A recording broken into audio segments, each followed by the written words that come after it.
alaykum, hurmatli hamqishloqlar.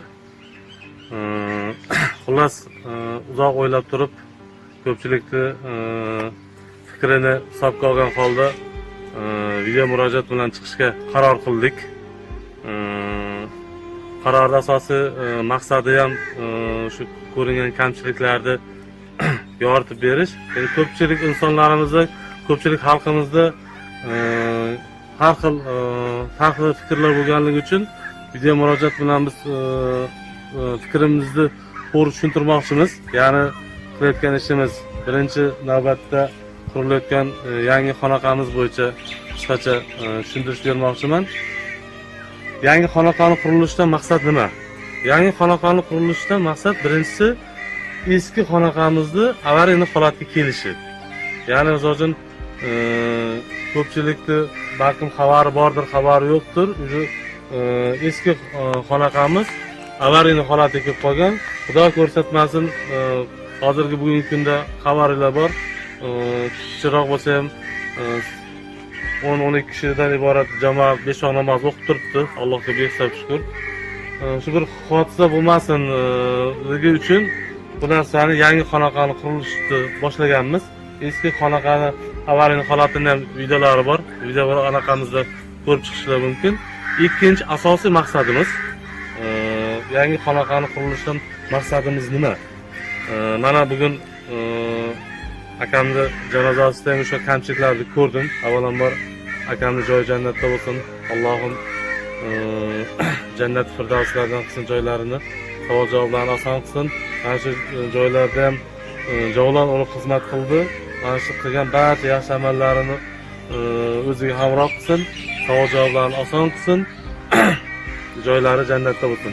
Yangi xonaqa qanday maqsadda xizmat qiladi xalqqa? Yangi xonaqani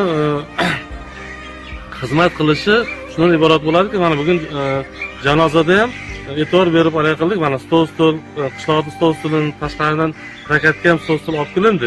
Lekin ishoninglar, yosh katta oqsoqollar va nogironligi bor odamlarga ham daj o'tirishga sharoit qilib bera olmadik. Soya salqin joyda.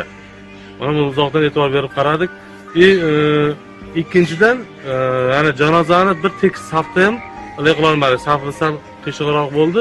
Chunki uzun saf bo'ldi. Odamlarni to'g'rilanib olishiga uzoq vaqt talab qildi. O'sha kamchiliklarni tashqaridan e'tibor berib qarab turdim.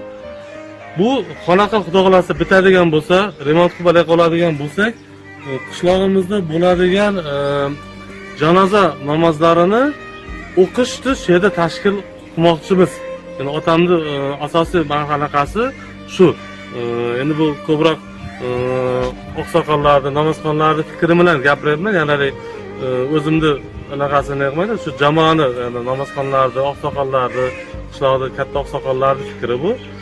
Mana shu qurilayotgan xonaqani oldidan hali bir navescha bo'ladi.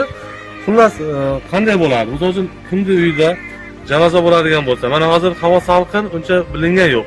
Lekin shunday onalar bor, 365 kun bo'ladigan bo'lsa, 1 yilda 365 kunning ichida xohlagan kunida janoza bo'lishi bor narsa, o'lim xavf. Hammamiz o'lamiz bir kun. Mana shu narsani chuqurroq o'ylab ko'ringizlar.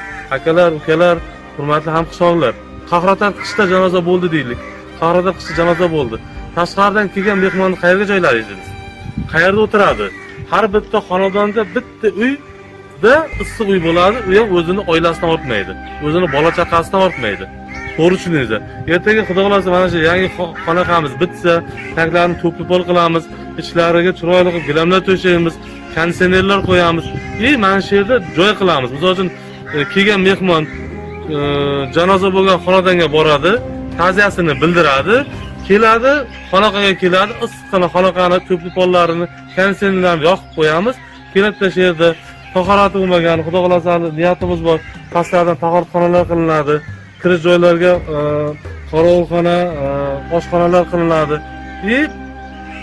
Tashqaridan kelgan mehmonlar mana shu yerga keladi, mana shu tahorati yo'q, tahorat oladi, tahorati bori keladagi 2 rakat nafl namoz o'qiydi, o'qigan Qur'on o'qishi mumkin, tasbih qaytarishi mumkin.